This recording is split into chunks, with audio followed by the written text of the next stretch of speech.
श्री विघ्नर सहकारी साखर कारखाना जुन्नर या परिसरातील आपण आजच्या या भव्य शेतकरी मेळाव्यानिमित्त कारखान्याचे अध्यक्ष माननीय श्री सत्यशील दादा शेरकर, कारखान्याचे उपाध्यक्ष घोलप साहेब, कारखान्याचे कार्यकारी संचालक श्री भास्कर घुले साहेब, तसेच शेती अधिकारी पाटील साहेब, ऊस विकास अधिकारी संदीप जाधव साहेब, त्यांचे सहकारी मोंडे साहेब, सर्व शेती अधिकारी व त्यांचा स्टाफ, तसेच या कारखान्याचे सर्व संचालक मंडळी आणि जुन्नर तालुक्यातून वेगवेगळ्या भागातून वेगवेगळ्या गावातून आलेले माझे ऊसकर शेतकरी बंधूंनो आणि भगिनींनो, आज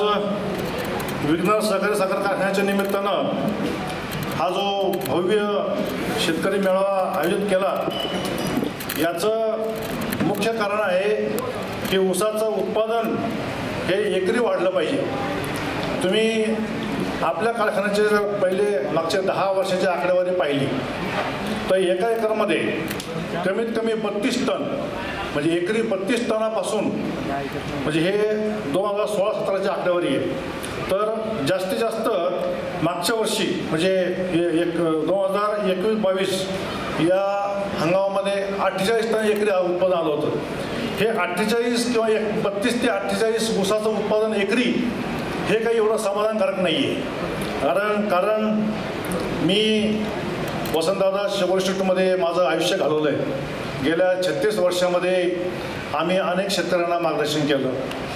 त्या शेतकऱ्यांमध्ये एवढं प्रोत्साहन निर्माण केलं की काही शेतकऱ्यांनी ऊसाचं उत्पादन जर पाहिलं तर हे एकरी 150 टनाच्या पुढे नेलेलं आहे. आणि त्यापैकी काही शेतकरी आपल्या भागातले जर पाहिले तर हे 8-9 वर्षापूर्वी आपल्याच भागातला शेतकरी आहे, सागर बालशिरस कुंजीर, मुक्काम पोस्ट बेल्ले, तालुका जुन्नर, जिल्हा पुणे, आपल्या कारखान्याचा सभासद आहे.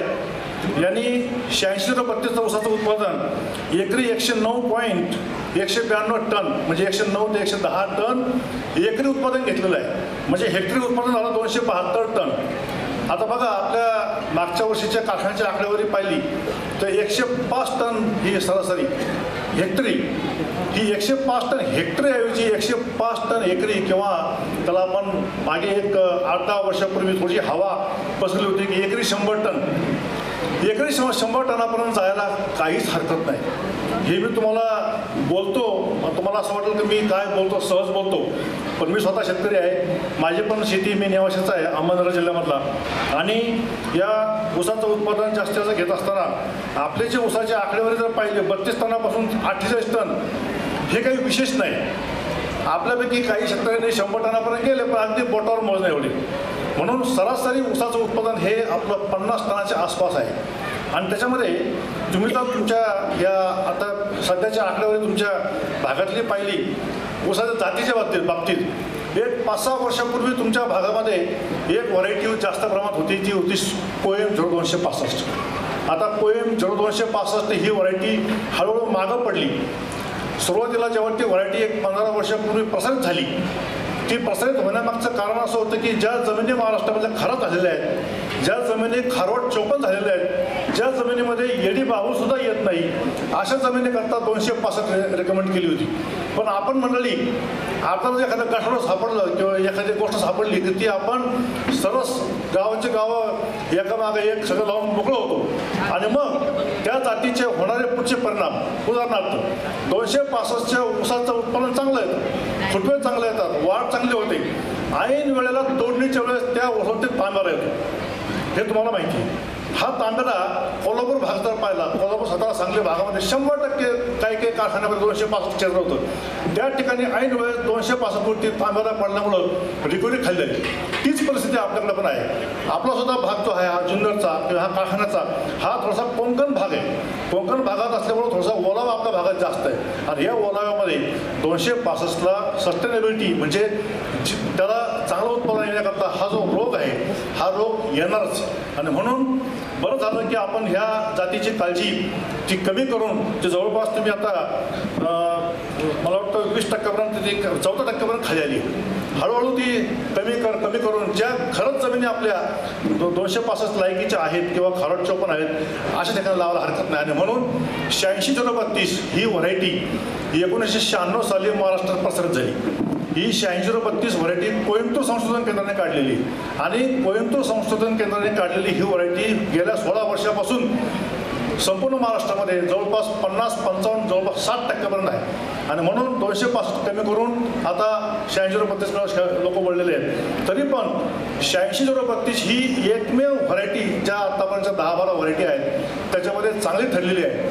प्रॉब्लेम फक्त एकच आहे की जात 265 कमी करून 8632 घेऊन सुद्धा आपलं ऊसाचं उत्पादन हे ज्ञानबा तुकाराम आहे. ज्ञानबा तुकाराम म्हणजे काय माहिती?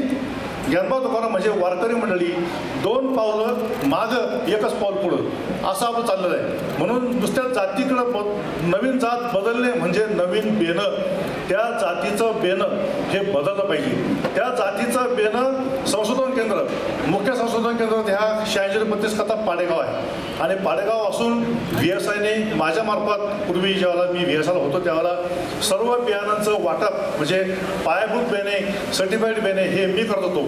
आणि म्हणून संपूर्ण महाराष्ट्रामध्ये 8632चं क्षेत्र पसरणं हे माझं काम होतं. आणि म्हणून 8632 व्हरायटीचं बेणं हे पाडेगाव किंवा VSI या ठिकाणी आणून लावलं पाहिजे. आता प्रत्येक वेळेला VSI किंवा पाडेगावला आपण जाणं शक्य नाही. आणि म्हणून आपण आपल्या शेतामध्ये प्रत्येकाने फक्त एक मुळी पाडेगावून आणा. एक मुळी प्रत्येकाला शक्य नाही तर म्हणून ग्रुपने जाऊन ट्रक भरून बेणं आणा. एक मुळी आपलं बेणं एक डोळं पद्धतीनं आपल्या शेतामध्ये रोपं तयार करा. रोपं तयार करून त्याचं आपलं स्वतःचं बेणं तयार करा. आपलं स्वतःचं बेणं तयार केलं तर आपलं बेणं चांगलं खाऊपिऊ घातलेलं बेणं हे चांगलं तयार होईल. आपल्याला माहिती आहे बरीचशी मंडळी अजूनही हे जे ऊसाचं उत्पादन 32 पासून 48 टनापर्यंत येतं याचं कारण बेणं नाही, जे बेणं जे ऊस आहे तो आपण फॅक्टरीला घालतो. कशाकरता? साखरेकरता, जास्त भाव मिळाकरता आणि जास्त वयाचं. कमीत कमी ऊसाचं बेण्याचं वय हे 9 महिने, जास्तीत जास्त 11-12 महिने. 12 महिन्याचं बेणं आम्ही सांगत नाही वापरलं, पण पर्याय नसेल तर खालच्या 2-4 कांड्या ज्या आहेत साखरेच्या काढल्या तर वरच्या कवळ्या कांड्या हे बेणं म्हणून वापरलं पाहिजे. तसं होत नाही. आणि म्हणून बेणं हे आपण स्वतःचंच तयार केलं पाहिजे. बेणं याचा अर्थ असा की त्या ऊसाचे 11 महिन्यापर्यंत निम्मे पानं वाड्यापासून खालचे निम्मे पानं हिरवे असले पाहिजे. हिरवे कांडी लांब जाड असली पाहिजे.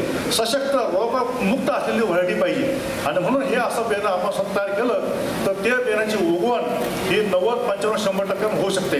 आजकालच्या भागात तुम्हाला माहिती आहे की ऊसाचं उत्पन्न जास्तीत घेण्याकरता दक्षिण भारतामध्ये जे साखर उतारा सगळ्यात जास्त असतो 12-13% सरासरी ॲव्हरेज असतं. याचं कारण सुरुवातीला त्या भागात तुम्ही जर गेला कोल्हापूर भागात किंवा सातारा सांगली भागामध्ये प्रत्येक गावोगावी 10 रोपाच्या नर्सऱ्या आहेत. रोपाच्या नर्सऱ्या एवढ्या आहेत की त्या ठिकाणी चांगलं बेणं वापरून रोपं तयार करून त्या रोपाची लागण शेतामध्ये केल्यामुळं 100% ऊसाची उगवण होते. आणि 100% ऊसाची उगवण झाल्यामुळं ऊसाची जी संख्या पाहिजे आपल्याला एका एकरला ती आपल्याला मिळते. किती संख्या पाहिजे एका एकरला ऊसाची संख्या? ऊसाची संख्या जर 8632 व्हरायटी असेल तर एका एकरमध्ये तुम्हाला 35,000 ते 40,000 ऊस मिळाले पाहिजे. 35 ते 40,000 पक्व ऊस हे मिळण्याकरता पहिली जी पायरी आहे ऊसाच्या उत्पादनाची ती म्हणजे बेणं. हे बेणं जर तुम्ही चांगलं स्वतःचं तयार केलं लावलं किंवा रोपं तयार करून जर लावले तर 90% उगवून होऊन आपल्याला ऊसाची संख्या जास्त मिळते. ऊसाची वाढ चांगली होते. आणि म्हणून रोपं जर तयार केलं हे रोपं आपण का म्हणतो? माझ्यासारख्या माणसांनी VSI मार्फत जवळपास जगाचा दौरा केला आहे. जगप्रवास केलेल्या माझ्यासारख्या माणसाने तुम्हाला सांगतो बऱ्याचशा देशामध्ये 10-10 एकराच्या रोपाच्या नर्सऱ्या आहेत. त्या ठिकाणी नुसतं रोपं तयार करत नाही तर ते रोपं तयार केल्यानंतर त्यांची टीम आहे, ट्रक आहे. त्या ट्रकमध्ये बेणं लोड करून रोपं लोड करून ते लागून करून देतात आणि त्याचे पैसे लागणीचे रोपाचे खताचे पैसे सगळे त्याच्याकडे नंतर वसूल करून घेतात. अशी सिस्टीम आपल्याला आली पाहिजे. आणि म्हणून माझ्या माहितीप्रमाणे तुमच्या अधिकाऱ्यांनी दिलेल्या माहितीप्रमाणे तुमच्या भागात आता कुठंतरी 10-20% रोपाची लागण व्हायला लागली. ही रोपाची लागण 10-20% व्हायची आहे की 100% लागण ही तुमच्या रोपांनी झाली पाहिजे. आता रोपं तयार करा तुम्हाला माहिती आहे ट्रे असतात, जवळपास 70 कपाचे ट्रे असतात. तर कपाची ट्रेची गरज नाही. जर आपण स्वतः रोपं तयार करत असाल तर कोल्हापूर पद्धतीची जी आहे त्याला नाव आहे सुपर केन नर्सरी. सुपर केन नर्सरी म्हणजे जमिनीवरती पोतं आथरायचं, तीच माती जमिनीच्या पोतावर टाकायची, 4 बोटं मातीचा थर टाकला की 1 डोळापासून बेनर तोडून त्या ठिकाणी दाट लावा, डोळावरती करा, तेवढाच थर मातीचा पत्र टाका आणि ओलं पाणी द्या. जर तुमचा ऊसाचं रान तयार असेल, सऱ्या पाडल्या असतील तर त्या सऱ्याच्या नाकाच्या वरती नाका इथे हवर करा, त्या ठिकाणी पोता आतरा, तिथं रोपं लावा. म्हणजे शेतामध्ये जे पोतं झालं सोबत तिकडनं इकडनं पोत झालं सोबत तुमच्या अशा प्रकारच्या सुपर केन नर्सरी म्हणजे स्वस्तातली नर्सरी शेतामध्ये ही तुम्हाला 15 दिवसात रोप तयार होतं. आता हे रोप तयार करताना तुम्हाला माहिती आहे एका एकरला खतं घालून करण्यापेक्षा थोडशा 1-2 गुंठे 4 गुंठे या क्षेत्राकरता खतही कमी लागतं, पाणी कमी लागतं. आणि म्हणून ऊसाची लागण करताना रोपं जर तयार झाली तर ओली लागण केली तर आपल्याला 100% उगवण होते. आणि म्हणून ऊसाचं उत्पादन हे जर तुम्हाला जास्त घ्यायचं असेल तर पहिली पायरी रोपं तयार करा. रोपं तयार करताना जे बेणं आहे हे बेणं जर आपल्या घरचं असतं 86-32चं 86-32च आहे का ही पहा, कारण 86-32च्या रंगासारख्या अशा अनेक व्हरायटी आहेत. त्या जरा जवळ जाऊन बघा, पाडेगाव जाऊन बघा. तुमच्या भागामध्ये जर पाडेगावून बेणं आणलं असेल तर त्या बेण्याचा अभ्यास करा. उघड्या पडलेल्या कांड्या ह्या तपकीर रंगाच्या असतात, लालसर रंगाच्या असतात आणि कांडीमध्ये जाड असते, निमुळते असते, पान लांब असतं, काही पानं वाढायचे सरळ असतात. असे ह्या 86-32च्या ओळखाच्या खूण आहेत. सगळ्यात जास्त फुटवे असणारी ही 86-32 व्हरायटी कोइंबतूरने काढलेली आहे. कोइंबतूरला एक महिला शास्त्रज्ञ आहे, त्यांचं नाव आहे डॉक्टर भाग्यलक्ष्मी. त्या मॅडमनी ही व्हरायटी काढली. ती व्हरायटी आज आपल्या दक्षिण महाराष्ट्रामध्ये गुजरात, मध्य प्रदेश, महाराष्ट्रापासून सगळ्या दक्षिण भारतामध्ये 86-32 आज 1 नंबरला आहे. मागाशी भाषणामध्ये संदीप जाधव साहेबांनी सांगितलं की भारतामध्ये ऊसाच्या उत्पादनाच्या बाबतीमध्ये सरासरी महाराष्ट्रामध्ये भारतामध्ये तमिळनाडू राज्य 1 नंबरला आहे. तमिळनाडू कायम त्यांचं राज्याचं ऊसाचं सरासरी उत्पादन 100 टनाच्या पुढे आहे. ते 115 टन होतं, थोडंसं दुष्काळामध्ये पडल्यामुळे 110 राहिलं, 105 राहिलं. पण एका एकरला त्यांचं हेक्टरला 100 टनाच्या पुढे त्याचं उत्पादन आहे. आपण अजूनही महाराष्ट्राचं ऊसाचं उत्पादन हे 85 ते 88 टनाच्या हेक्टरचं आहे. म्हणजेच सरासरी आपल्या महाराष्ट्र राज्याचं ऊसाचं उत्पादन हे एकरी 35 ते 40 टनापर्यंत आहे. थोडंसं आपलं ह्या जुन्नर भागातलं ऊसाचं उत्पादन 10 टन जास्त आहे. हे 48 टनाचं जे 50 टनाचं उत्पादन एकरी आहे हे 10 टन जरी वाढलं तर तुमच्या भागामध्ये जर 9000 हेक्टर एरिया आहे, हा 9000 हेक्टर एरिया थोडासा कमी होऊन प्रति हेक्टर जर ऊसाचं उत्पादन जे आपण हेक्टरी 105 म्हणतो ते जर एकरी घ्यायचा जर प्रयत्न केला तर आपल्याला जास्तीत जास्त ऊसाचं उत्पन्न मिळून उलट तुमचा जर ऊसाचं उत्पन्न तुम्हाला जास्त मिळाल्यामुळे तुमच्या कारखान्याचं पोट भरून तुम्हाला ऊस बाहेर देता येईल. आणि कमी क्षेत्रात जास्तीत जास्त ऊसाचं उत्पादन घेतलं तर आपल्यालाच फायदा होतो. आणि म्हणून आपल्याला काही मागाशी कोणतरी म्हटलं भाव ऊसाचे वर खाली होतात, चढ उतार. ऊसाचे भाव हे आंतरराष्ट्रीय लेवलला सुद्धा बदलतात. जसं सोन्याचे पेट्रोलचे भाव हे आंतरराष्ट्रीय लेवलचे विषय असल्यामुळं ऊसाचा भाव पण तसाच आहे. आणि म्हणून एखाद्या कारखान्याला 14 कोटी मिळाली आणि 5000 रुपये टनाला भाव मिळाला तर आपल्याला तो मिळाला पाहिजे अशी अपेक्षा करायची नाही. आपल्या भौगोलिक वातावरणामध्ये ऊसाचं उत्पादन जर तुम्ही शास्त्रीय पद्धतीने नीट ऐकलं, पुस्तकं वाचले, आमच्यासारख्याचे भाषण नीट ऐकले तर एका एकरला 200 टन उत्पन्न येऊ शकतं मंडळी. तुम्हाला वाटलं की हे बोलायला काय वाटतं यांना, पण 200 टन एकरी का म्हणतो मी तर आता जी 86-32 आपल्या भागामध्ये जवळपास 80% आहे ती 86-32 मादी म्हणून वापरून तिच्यापासून मी एक नवीन जात शोधून काढली ती तुमच्या भागात आलेली आहे. तिचं नाव आहे को-VSI 18121. को-VSI 18121 ही व्हरायटी 86-32 म्हणून तयार केली. तिचा नर आहे केरळमधला आहे. OT8201 हा त्याचा नर आहे. आणि हा नर सरळ उभा राहतो. केरळमध्ये काय होतं आहे जंगल आणि हवा जास्त असल्यामुळं लोळण्याचं प्रमाण होत नाही आणि म्हणून सरळ उभी राहणारी व्हरायटी को-VSI 18121 हे तिचे गुण आलेले आहेत. OT8201 आणि जास्त फुटवे, जाडी, साखर आणि सरळ लांब कांडी हे गुणधर्म 86-32 आहेत. आणि म्हणून OT8201 आणि 86-32 म्हणून तयार केली ही को-VSI 18121 ही व्हरायटी आपण 86-32 बरोबर लावा. ज्या ठिकाणी तुम्हाला बाकीचे जे व्हरायटीचे नावं तुम्ही दिली नाही परंतु काही ठिकाणी पाडेगावची एक व्हरायटी आहे PDN 15012 ही 265 पासून तयार केली आहे. थोडी जरा काळजी घ्या. कारण आपल्याला ऊसाचं उत्पादन नुसतं लागतच नाही, तो खोडवतनं मिळाला पाहिजे. जगाच्या पाठीवर असा एक देश आहे की त्या ठिकाणी 35 ते 40 खोडवे घेतले जातात. कुठला देश आहे? ऑस्ट्रेलियाच्या थोडंसं वरती एक 5 बेटा असलेला फिजी नावाचा देश आहे. त्या फिजीमध्ये बापाने ऊस लावायचा आणि पोरांनी 35 खोडवे घ्यायचे. अशा त्या ठिकाणी जाती आहेत. त्या ठिकाणी हवेमध्ये ओलावा जो आहे समुद्र साईडला असल्यामुळं 90% ओलावा कायम असतो आणि म्हणून कमी पाण्यात कमी खर्चामध्ये त्या ठिकाणी 35-40 खोडवे येऊ शकतात. आपलाही भाग तसाच आहे. विघ्नर कारखान्याचा परिसर जर पाहिला तर शेजारचा रस्त्याचा हायवेच्या पलीकडचे कारखाने आहेत आणि हायवेच्या पश्चिमेकडचे कारखाने आहेत. त्या ठिकाणी ओलावा जास्त असल्यामुळं आपल्याला ऊसाचे खोडवे जरी 86-32 असली तर 86-32ची कमीत कमी 5 खोडवे घेतले पाहिजे.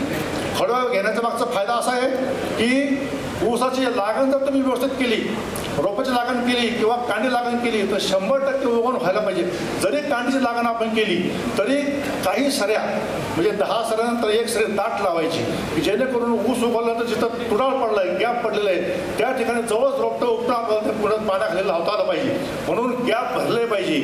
आपण मंडळी एकदा ऊस लावला की शेतात जात नाही, बरोबर आहे का नाही? बांधावरून शेती करते बरेच मंडळी आणि बांधावरून शेती केल्याचा परिणाम हा तुमचा 32 टन ते 48 टन हा आकडा आहे. हा मी सांगत नाही. थोडंसं बाहेरच्या जर बाजूचे कारखाने गेले तर सर्वसाधारणपणे हीच परिस्थिती आहे आणि म्हणून ऊसाचं उत्पन्न जास्तीत घ्यायचं असेल तर नंबर 1 जात निवडा 86-32. चांगलं जातीवंत बियाणं आणा. थोडासा खर्चही सुरुवातीला कारखान्यामार्फत ते कॉर्डिनेशन करताच आहे, सहकार्य त्यांचं मिळतंच आहे आणि म्हणून प्रत्येकाने एक जरी मुळी लावली तर आपले बेने मला तयार होऊन आपलं स्वतःचं उत्पन्न वाढण्याकरता आपला हा एक चांगला महत्त्वाचा प्रयत्न आहे आणि म्हणून भाव जरी कमी झाला तर हरकत नाही.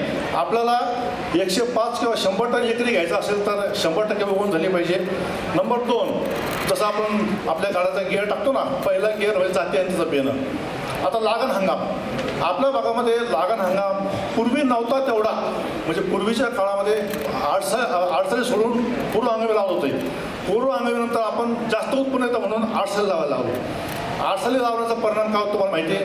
आडसाळीच्या पिकाखाली तुमची जमीन ऊस तुटेपर्यंत 17-18 महिने एवढंच नाही तर समजा एकाच गावात जास्त आडसाळी लागला तर एकाच महिन्यात तुमचा ऊस तुटत नाही आणि म्हणून काहीच्या तोडणीचं ऊसाचं वय हे 19-20 महिने होतं आणि मग आपण अधिकाऱ्याच्या मागात तळा लावतो की माझा ऊस तोडा, माझा तळा शेजारच तोडला नाही, याच तोडला असं म्हणून तोडणी आपलं वाहतूक हा विस्कळीत होतो आणि जास्त वयाचा ऊस, लोळलेला ऊस तुम्हाला माहिती आहे ऊस जर पडला तर तसं तिळाचं झाड आहे ना, तिळाचं ते जर साडलं तर तीळ सांडतात खाली, तसं साखरसुद्धा खाली सांडते आपोआप. सांडते म्हणजे काय की पडलेल्या ऊसाला पुन्हा उभं राहायकरता जे काळी साखर तयार झाली ती वाढत जाते, लक्षात घ्या.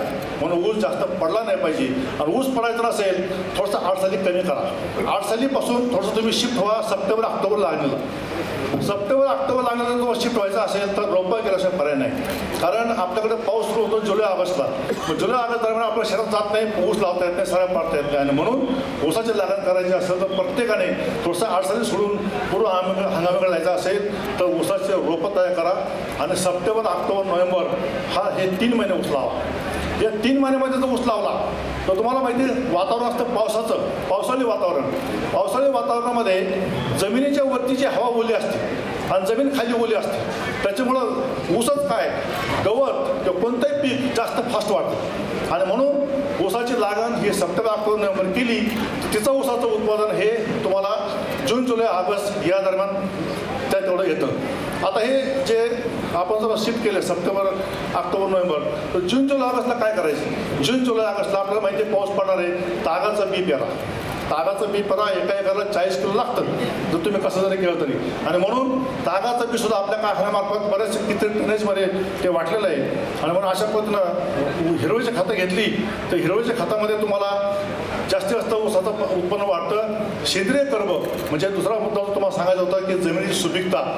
जमिनीच्या सुपीकतेमध्ये जे जे ऊसाच्या पिकाला वाढीकरता आवश्यक असतं ते 16 प्रकारचे अन्नद्रव्य असतात. या 16 प्रकारच्या अन्नद्रव्यामध्ये पहिले 6 महत्त्वाचे आहेत. पहिले 6 म्हणजे कार्बन, हायड्रोजन, ऑक्सिजन. आता कार्बन म्हणजे आपण जर घातला शेतीमध्ये खतं हिरवळीचे खतं पाचक ठेवलं किंवा शेणखत किंवा कारखान्याचं प्रेसमड आहे त्याचं जर प्रोसेसिंग केलेलं खत आपण वापरलं तर आपल्या शेतामध्ये कमीत कमी 1% सेंद्रिय कर्ब असला पाहिजे. 1% सेंद्रिय कर्बाचे फायदे सांगतो. सेंद्रिय कर्ब जर 1%च्या पुढे असेल तर रासायनिक खतं जे तुम्ही घालता नत्र स्फोरत पालाश म्हणजे त्याच्यावर युरिया सुपर फॉस्फेट पोटॅश आणि त्याच्याबरोबर जे दुय्यम अनुद्रव्य असतात कॅल्शियम मॅग्नेशियम गंधक लोह हे जे सूक्ष्म अनुद्रव्य घालतात याचं पचनाचं काम हे सेंद्रिय कर्ब करतं. म्हणून सेंद्रिय कर्ब हा जमिनीमध्ये 1% कमीत कमी जास्तीत जास्त 1-2% आपण घालायला हरकत नाही. ज्याच्या ऊसाच्या उत्पन्नाचे आकडे मी तुम्हाला सांगितले 272 टन हेक्टरी 272.58 टन हेक्टरी आपल्याच भागात शेतकरी आहे त्याच्या शेताचा सेंद्रिय कर्ब हा जवळपास 1.80% होता. म्हणजे सेंद्रिय कर्ब 1.80% याचा अर्थ असा की आपले जे 48-32 टन एकरीचे शेतं जर पाहिले तर हे शेतं सगळे क्रिकेटचे ग्राउंड असलेले शेत आहेत. क्रिकेटचं ग्राउंड म्हणजे काय की ज्या ठिकाणी बॉलिंग झाल्यानंतर बॅटिंग केलं आणि बॅटिंग झाल्यानंतर रन घ्यायला पळतो तसं पळता येतं. शेती अशी पाहिजे जमीन की तुम्हाला पळता नाही आलं पाहिजे. तुमच्या मागं जर कुत्रं लागलं तुमचे पाय फसले पाहिजे. किंवा सुपीक जमीन कशाला म्हणतात की आपल्या भागामध्ये मुख्य गवत कोणतं गवत आहे जास्तीत जास्त हरळी ही किती केल्या औषधं फवारले जात नाही कारण हरळी जमीन उगवते पण त्यांचं खोड जमिनीमध्ये खाली असतं 1 6 इंच खाली गेला म्हणून जमीन तयार करताना आपण आडी उभी नांगर केली तर काशाही असतो. त्या काशा म्हणजे ते बी हळदीचं ते आपण कधी लक्ष देत नाही. आपण फक्त नांगरून जमीन तापायला ठेवतो पुन्हा सऱ्या पाडतो आणि पुन्हा खतं घालून ऊस लावतो. हरळ पहिली येते. म्हणून ज्या शेतामध्ये हरळ उपटली जाते हरळ जर मुळासकट उपटली तर ती जमीन सुपीक. हरळ जर उपटताना खुडली तर तुमची जमीन सुपीक नाही. लक्षात घ्या. आता उदाहरण सांगतो. मला डायरेक्ट सांगण्यापेक्षा काही उदाहरणं दिले तर तुम्हाला लवकर समजेल. आपण सर्व शेतकरी मंडळी आहेत. आपण जेव्हा जेवण करतो जेवण करताना ताटामध्ये काय काय असतं आपलं दररोज आपल्या ताटामध्ये शेतकरी म्हटल्यानंतर भाजी भाकरी सणवार आले तर पोळी भाजी तुम्ही भजी वगैरे ते जास्त ताट बनवून खाताय. परंतु आपल्या ताटामध्ये नुसत्या 2 भाकरी वाढल्या आणि चटणी वाढली भाजी नाही कोरडी नाही पातळ नाही त्या भाकरी खाल का तुम्ही. तसंच शेतामध्ये आपण जे खतं घालतो त्या खतामध्ये युरिया सुपर फॉस्फेट आणि पोटॅश याचं प्रमाण ठरलेलं आहे. तुम्हाला माहिती आहे ज्या कारखान्याने 10-26 तयार केले अशा बरेचसे इफ्को किंवा अशा खताच्या कंपन्या आहेत तर त्या कंपन्यांनी 10-26 का केलं आहे तर 10 भाग नत्र 26 भाग स्फोटन 26 भाग पालाश. समजा तुम्ही बाजारातून फक्त युरिया आणला युरिया घातला काय होईल तो युरिया निम्मात हवेत उडून जाईल. हवेत उडून गेला म्हणजे काय होतं खाली काही राहत नाही पांढरा साबुदाणा राहतो तसा राहतो. त्याचा पिकाला थोडासा उपयोग होतो जास्त उपयोग होत नाही तो युरिया वाया जातो. तो युरिया पचायकरता त्याच्यात डबल क्वांटिटी डबल प्रमाण हे सुपर फॉस्फेट आणि पोटॅश लागतं. म्हणून 10 किलो जर तुम्ही युरिया घातला तर 26 kilo super phosphate 26 kilo potash पाहिजे. हे जर नाही घातलं तर युरिया वाया गेला. समजा युरिया नाही आहे फक्त सुपर फॉस्फेट आहे पोटॅश नाही घातला. मी आता काय काही लोकांची चर्चा करतो ना माझा ऊस पिवळा पडला ऊस वाढत नाही कांडी आपलीच आहे लांब कांडी होत नाही जर बारीक कांडी पडली शेंडे वळायला लागले याचं काय कारण मी पहिलं विचारतो खतं घातले का घातली कोणती घातली अशीची घातली. ते समप्रमाणात खतं न घातल्यामुळं तुमचं सगळं गणित बिघडलेलं आहे. आणि म्हणून 1 पोतं युरिया घातला तर 4 पोतं सुपर फॉस्फेट पाहिजे आणि 1 पोतं पोटॅश पाहिजे. म्हणजे 1 गोणी सुपर युरिया 4 गोणी सुपर फॉस्फेट आणि 1 पोटॅश हे खत व्यवस्थापनामध्ये मनात तुम्ही ठेवलं पाहिजे. तुम्हाला डायरी लिहून दिली ना त्यात लिहून घ्या. समजा तुम्ही 1 पोटॅशच्या ऐवजी 4 पोटॅश वापरल्या काय होईल तुम्हाला 16 सुपर फॉस्फेटच्या गोण्या घालातील. हे माहिती आहे का तुम्हाला. हे नेमकं हे माहीत नसल्यामुळं आपण जेव्हा रामायण ऐकतो ना रामायण ऐकतो मध्ये सिरियल होते 15 वर्षापूर्वी त्यावर एवढं बघून रामाच्या शेतात कोणाचं म्हणायला तर मग त्याला काय म्हणायचं असे आपण सगळे शेतकरी आहेत. म्हणून 1 जर पोटॅश घातला तर 4 सुपर फॉस्फेट पडलं पाहिजे. म्हणजे सुपर फॉस्फेट आणि पोटॅश हे दोघं एकाच गाडीचे 2 चाकं आहेत 2 चाकं आहेत म्हणून त्याचं प्रमाण सारखं असलं पाहिजे 4:1. ते जर कमी झालं तर ते जमिनीमध्ये घालून सुद्धा पिकाला मिळत नाही. आणि म्हणून खत व्यवस्थापन एवढं महागाचं रासायनिक खतं असताना तुम्ही हे खतं घालता आणि फसता. त्याच्यामध्ये दुसरं एक असं आहे की आपली जमीन आपण केव्हा तपासली हो आपली जमीन आपण तपासतो का? आजच्या 12वीला असलेल्या पोराचा BP वाढला की आपण तर तपासतो, BP ते साखर आहे का, पिझ्झा बर्गर त्याला बंद करतो खाऊ घालायचं, आणि त्याचा पण आपण कमी खातो.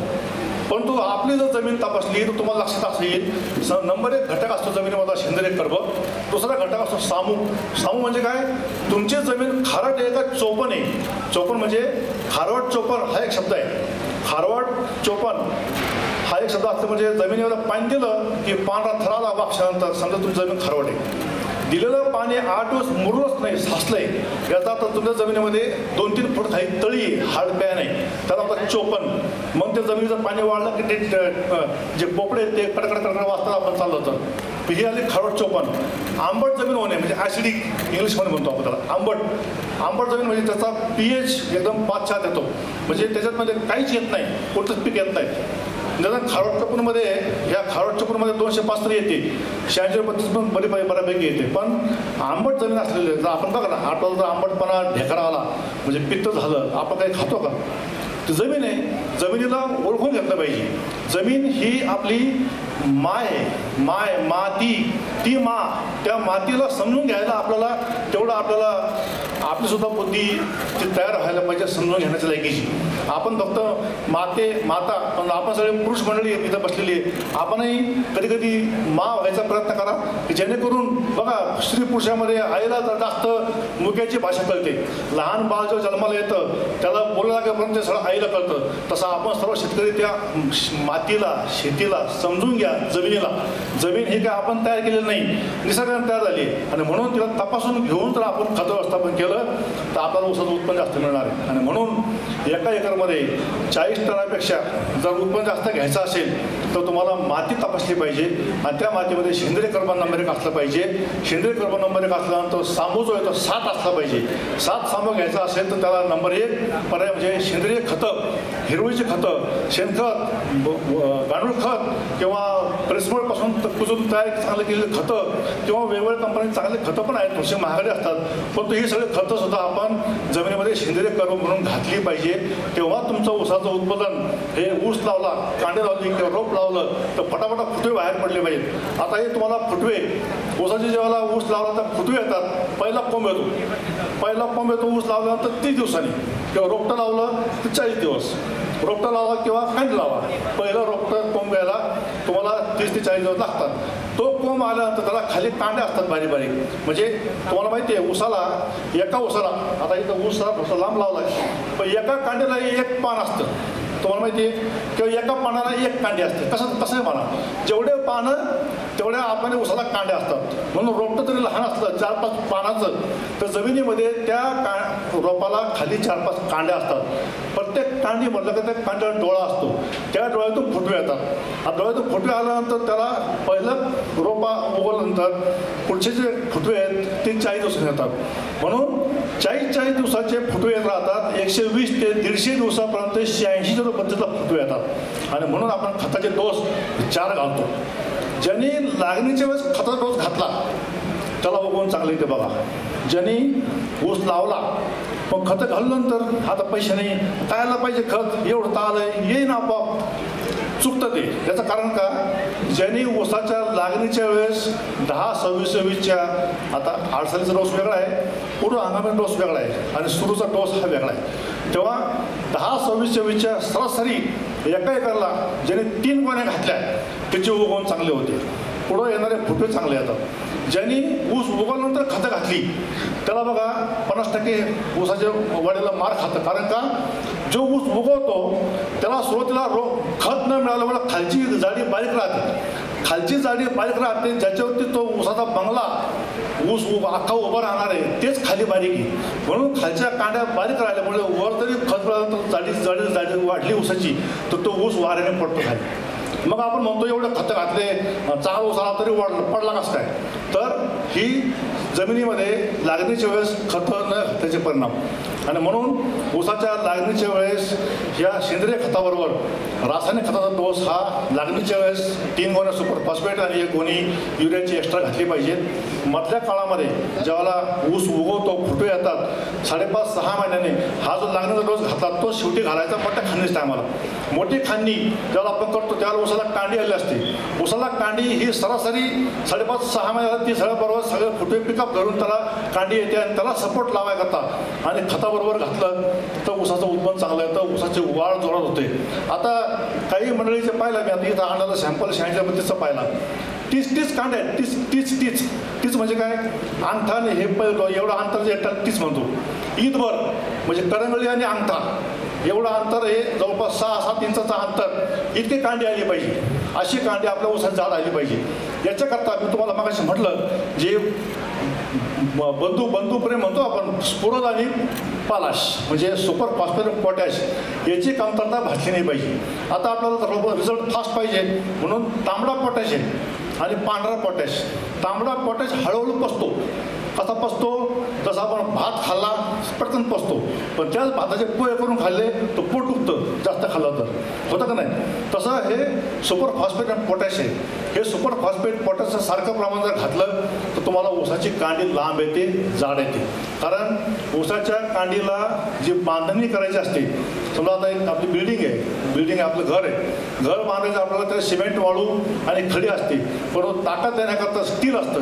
हे स्टील याचं काम करतं सेंद्रिय कर्ब, आणि सेंद्रिय कर्ब जर बांधून ठेवायचं असेल तर सुपर फॉस्फेट आणि पोटॅश याची जोड लागते. आणि म्हणून सुपर फॉस्फेट आणि पोटॅश एकदम पचत नाही, ते हळूहळू पचतं. एकदा तुम्ही सुपर फॉस्फेट पोटॅश जमिनीत घातलं तर ते पचायला कमीत कमी 4 महिने लागतात. किती लागतात? 4 महिने लागतात. आणि म्हणून लागणीच्या वेळेला सुपर फॉस्फेट पोटॅशचा डोस घातला तर तोच डोस मोठ्या खांद्याला घालायचा 4-5 महिन्यांनी, होय तो शेवटी घातलेला डोस पुढचे 5 महिने पुरतो. अशा पद्धतीनं जरी ऊस आपला 8 साली असला तरी आपण खत व्यवस्थापन पहिले 9 महिने करतो. आता जर तुम्ही ऊसाचं उत्पन्न जास्त घ्यायचं असेल तर तुम्हाला एक आयडिया तुमच्या भागात हळूहळू आलेली आहे. आपला प्लॉट जर उभा ऊसाचा बाहेरचे ऊस पाहिले तर बाहेरचे ऊस जाड असतात. सगळे ऊस जाड यायचं असेल तर प्रत्येक सरीचं अंतर वाढवा. प्रत्येक सरीचं अंतर हे कमीत कमी 4.5 फूट, जास्तीत जास्त 5 फुटापर्यंत जाऊ द्या.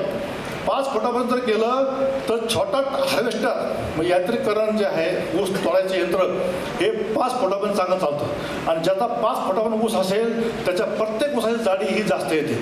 तसंच आपली जर व्हरायटी 86 पत्तीच असेल तर 86 पत्तीचं एका डोळ्यापासून जर तुम्ही एक डोळ्यापर्यंत लागण केली तर 35 ते 40 फुटवे येतात. एका एकरमध्ये 6 महिन्याला जर ते ऊसाचे फुटवे तुम्ही मोजले, ऊसाचे फुटवे 86 पत्तीसचा एका एकरामध्ये किती असतं माहिती आहे का तुम्हाला? 1.5 ते 2.25 लाख फुटवे असतात 86 पत्तीची. पण जेव्हा ऊस तोडतो आपण त्यावर ऊसाचं उत्पन्न 40 टन आलं. 32 ते 48चं मध्ये काढलं 40 टन. 40 टन म्हणजे काय? 1 टन म्हणजे 1000 किलो. 40 टन म्हणजे 40,000 किलो. आता हे 40,000 किलो 40 टन म्हटलं तर तुमचं एका ऊसाचं वजन किती आलं? करा हिशोब. 40 टन एकरी उत्पादन आहे. ऊसाची संख्या 40,000 आहे. 86 32 आहे. एका ऊसाचं वजन किती? आपण हा शेतकरी हिशोब नाही करतात. आपल्याला आपलं फक्त घालायचं माहिती. शेजाऱ्याने टाकलं म्हणून आपण टाकलं. आता बघा ना, कांद्याचं उदाहरण घ्या. माझ्या समोरच्या भावाने काय फवारलं तर गडी काय चुकी सांगतो, ह्यो डबल फवारतो. इकडं कांदा पडला पिवळा, पडला बारीक, तो काढला वाळवला पण टिकला नाही, सडला. जास्त फवारण्या केल्या. अति फवारण्या पण उपयोगाच्या नाही. अति फवारण्या म्हणजे नुसतं टॉनिक पिणे किंवा दारू पिऊन तब्येत सुधारत नाही. दारू पिऊन ढेरी टिऱ्या वाटतील, त्याला पळता येणार नाही. म्हणून प्या दारू पण लिमिटमध्ये प्या, औषध म्हणून प्या. तसं रासायनिक खतं कमीत कमी, जे रासायनिक खताचा डोस तुम्हाला मी सांगितला, 1 गोणी युरिया, 4 गोणी सुपर फॉस्फेट, 1 गोणी पोटॅशचा अभ्यास करण्याकरता काही आमच्यासारख्या शास्त्रज्ञांनी आयुष्य घाललंय. तेव्हा तो डोस आला. खूप डोस, काही ठिकाणी 2 गोण्या घाल, काही ठिकाणी 5 गोण्या घाल, काही ठिकाणी 4 गोण्या घाल. असं करत 1 गोणी युरिया, 4 गोण्या सुपर फॉस्फेट, 1 पोटॅश हा स्टँडर्ड डोस तयार झाला. आणि म्हणून तेवढाच घालावा. जमलं तर हा एक डोस जो आहे हा स्प्लिट करून घालावा, म्हणजे एक भाकर एकदम खायची ऐवजी एक भाकर अर्धा खावा ना, ढेरी येणार नाही तुम्हाला, तब्येत चांगलं राहील, सगळं पचल. अशा पद्धतीनं एक खताचं व्यवस्थापन जर व्यवस्थित केलं तर युरियासारखे खतं तुमच्या शेतामध्ये 8-9 महिन्यापर्यंत घालता येतात. फक्त युरिया एक गोणी युरियाची 4 गोण्या सुपर फॉस्फेट तो म्हटलं तर एक गोणी लागलीच टायमाला, दुसरी गोणी 1.5 महिन्यांनी 2 गोण्या, 3.5 महिन्यांनी परत 2 गोण्या आणि मोठ्या खाण्याला 1.5 गोणी, अशा 6 गोण्या युरियाच्या लागतात. ह्या 6 गोण्या जर तुम्ही 6च 9 महिन्यापर्यंत घातल्या मग त्या कशा घालायच्या, एक तर युरिया पाणी करून युरिया काढा, तसं आपण महादेवाला अभिषेक करतो ना तसं तर दंडावर टीप बादली भरून ठेवा, थेंब पाणी दंडात जाऊ द्या, वाया जाणार नाही. ते पाणी जिथं मुरतं, जिथं मुळं खाली गेले आहेत त्या मुळाला युरिया बरोबर मिळतो. आणि युरिया म्हणजे सलाईन वाटर, सलाईन म्हणजे काय, जे खाऊन पचत नाही सलाईन दिलं का लगेच माणूस जागा होतो, तसं हे युरियाचं खत आहे. सुपर फॉस्फेट पोटॅश हे तुम्ही जमिनीमध्ये घाला, किंवा आता हे तुम्हाला माहिती आहे सेंद्रिय खतं जर जमिनीमध्ये असतील तर हे स्फुरद आणि पालाश हे जमिनीत पचायचं काम करतं. पण खरं पचवायचं काम जे करतं ते तुमच्या शेतातील जमिनीमध्ये असलेले जीवाणू, हे जीवाणू किती असले पाहिजे मातीमध्ये. तुम्ही जर आपली माती कधी, आता बरीचशी काही वयस्कर मंडळी आहेत त्यांचं वय 60च्या पुढे आहे, त्याने आयुष्यात कधी जीवाणूचं नाव कधी ऐकलं नाही. याचं कारण का, पूर्वी एक 15-20 वर्षापूर्वी प्रत्येक शेतकऱ्याच्या घरासमोर दावण्या होत्या जनावरांच्या, गाया म्हशी बैल शेळ्या मेंढ्या कोंबड्या हे होतं का नाही. आज एका शेतकऱ्याकडे जनावर राहिलं नाही, फक्त डेअरीवाल्याकडे आहेत, शेणखत नाही. ह्या शेणखतामध्ये बघा तुम्ही, शेणखत ताजं आणि शेणखत वाळलेलं यात फरक आहे. ज्याने ताज्या शेणाची स्लरी करून, म्हणजे आपले शेतकरी आहे, आपण सडा घालतो, सडा किंवा देवाला सारतो, तसं सडा शेताचा टाकला ताज्या शेणाचा तो जास्त इफेक्टिव्ह होतो. त्याच्यात गाई शेण असेल तर गाईच्या शेणामध्ये अनेक प्रकारचे जीवाणू असतात. हेच जीवाणू बाहेर, मगाशी जाधव साहेबांनी सांगितलं की 1 लिटरच्या बाटल्याला 400-500 रुपये, तेच तुम्हाला स्वस्तात ना नफा ना तोटा कारखाना तुम्हाला देतोय. का देतो कारखाना तुमची काळजी आहे. तुमच्या चेअरमन साहेबांच्या नावामध्येच नाव आहे सत्यशील. नाव काय तुमच्या चेअरमन साहेबांचं, सत्यशील. जेवढं सत्य आहे खरं आहे ते तुमच्यापर्यंत पोचवायचं, जेणेकरून तुमची साथ त्या मातीशी ती शेवट पण राहिली पाहिजे. आज शेतकऱ्याच्या मुलांना शिकून सुद्धा नोकऱ्या मिळत नाहीत. नोकरीपेक्षा शेती केलेली बरी. नोकरी जरी असली तर 10,000 ते 15,000 रुपये महिन्याला मिळतात. हॅरेसमेंट खूप असते, मारामारी असते, नोकरी मिळत नाही. शेतीमध्ये बिंदा शेती करा ना, तुम्हाला उत्पन्न भरपूर मिळेल. आणि अशा पद्धतीने जर व्यवस्थापन केलं तर नोकरीपेक्षा शेतीमध्ये आपल्याला जास्त पैसे मिळतात. म्हणून शेणखतामध्ये ताजं शेण वापरा. ते नसेल तर आपलं जेवण खात द्या. मुद्दाम त्यांनी 100 रुपयाला 1 लिटर ठेवलं आहे. 2 लिटरची बाटलीचं पॅकिंग वापरलं का ते पुन्हा तेवढं आपलं भरून आणायला वापरता येतं. असं जे चांगलं अमृत हे जे जीवाणू खत आहे हे आपण शेताला घातलं पाहिजे. जसं ज्याच्या जेवणामध्ये दररोज एक दह्याची वाटी असते किंवा ग्लासभर ताक असतं, ताक म्हणजे इंग्लिशमध्ये म्हणतात बटर मिल्क किंवा ते ताक आहे. ह्या ताकामध्ये अनेक प्रकारच्या त्या गोळ्या तर आपल्या गोळ्या त्या साईडच्या त्या बॅक्टेरिया असतात, जीवाणू असतं. हे जीवाणू हे नत्र म्हणजे प्रोटीन्स आपल्या खाद्य याच्यातले पचवायचा प्रयत्न करतं. आणि तेच जर तुम्ही जमिनीमध्ये घातलं तर वनस्पतीला युरिया मिळतो. युरिया म्हणजे नत्र.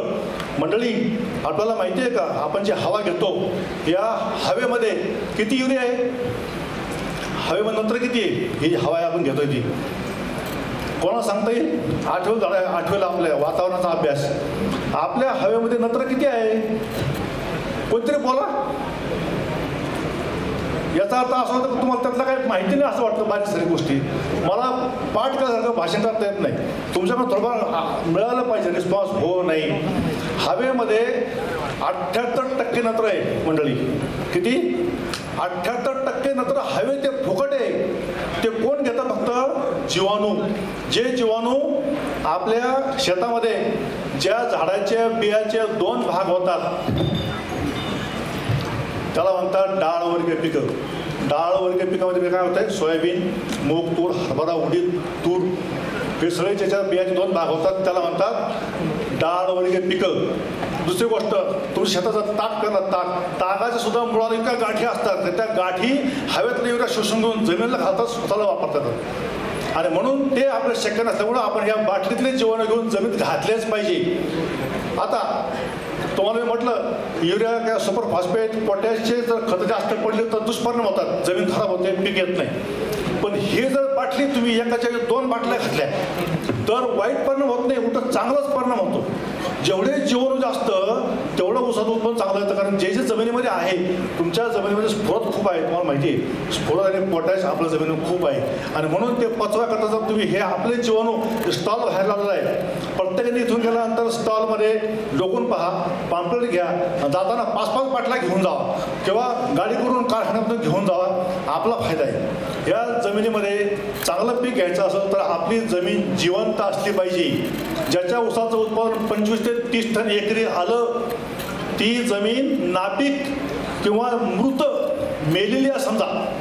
म्हणून तुमच्या जमिनीमध्ये कमीत कमी आपल्या महाराष्ट्रामध्ये गेल्या 40 वर्षापासून एक हाय लेवलची कमिटी, टायफॅक म्हणून कमिटी होती भारत सरकारची. त्याने 40 वर्षापूर्वी म्हटलं होतं की आपलं महाराष्ट्राचं ऊसाचं उत्पादन एका हेक्टरला 120 टन आलं पाहिजे, म्हणजे 50 टन एकरी उत्पन्न आलं पाहिजे.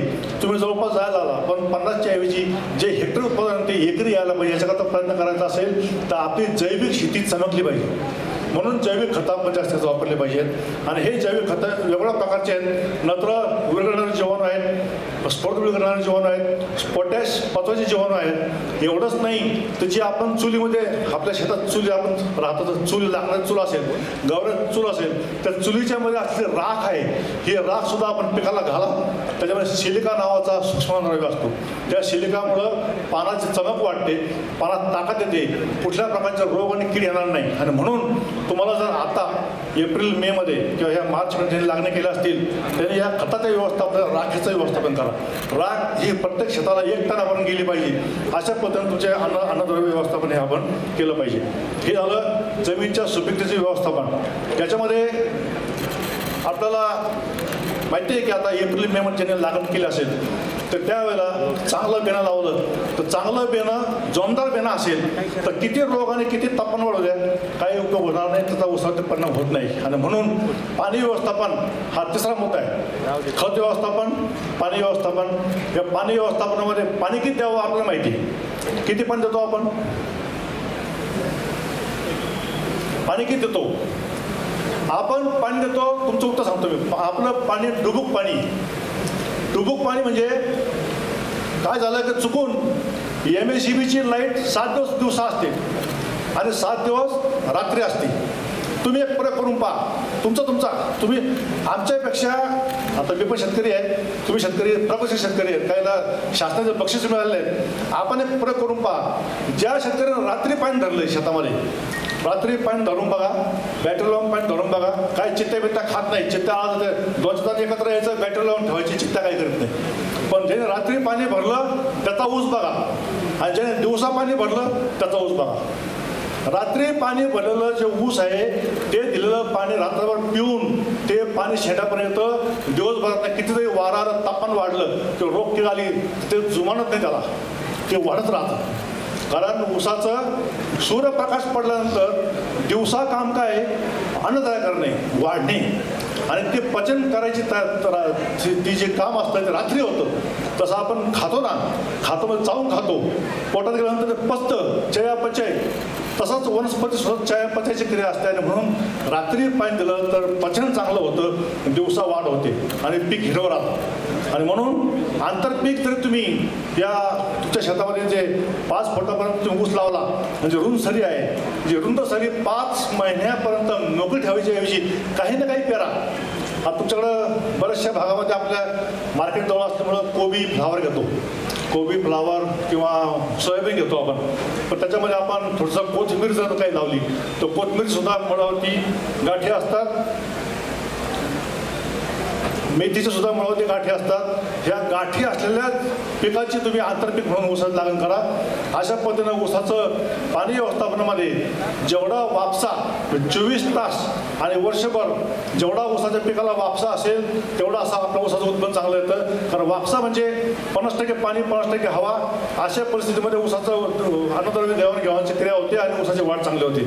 या अशा पद्धतीनं ऊसाचं उत्पन्न आपल्याला असतं घेऊ शकतो. याच्यामध्ये खोडवा व्यवस्थापनावर 2 वाक्य सांगतो. खोडवा पिकामध्ये आपल्याला एक पीक चांगलं केल्यानंतर दुसरं जे पीक आहे त्याला आपण खोडवा म्हणतो. पण प्रत्येक देशामध्ये बरंचसं 35-40 खोडवे घेतात. त्याचं कारण का तर लागणे करता नांगरणी, सऱ्या पाडणे, रोटावेटर मारणे, बेना आणून लावणे याचा खर्च वाचतो. आणि म्हणून लागणीमध्ये जर उत्पन्न चांगलं आलं, ज्याचं ऊसाचं उत्पन्न 50-60 टन एकरी आलं, अशाने खोडवा घ्यावा. एकच नाही तर आपल्याला 86-32चे 5-5 खोडवे घेता येतात. तशीच ही व्हरायटी जी नवीन आहे 18-121 यात सुद्धा वेळेवर जर खोडा व्यवस्थापन केलं, गुडका छाटणी, बगला फोडणे, बेसल डोस घालणे आणि जास्तीत जास्त फवारणी करणे, हे जे जीवाणू खतं आहे त्याच्या जास्तीत जास्त फवारणी केल्या, पांढऱ्या पोट्याच्या फवारणी केल्या, युरियाच्या फवारणी केल्या, बियासाने काढलेलं वसंत ऊर्जा त्याच्या फवारणी केल्या.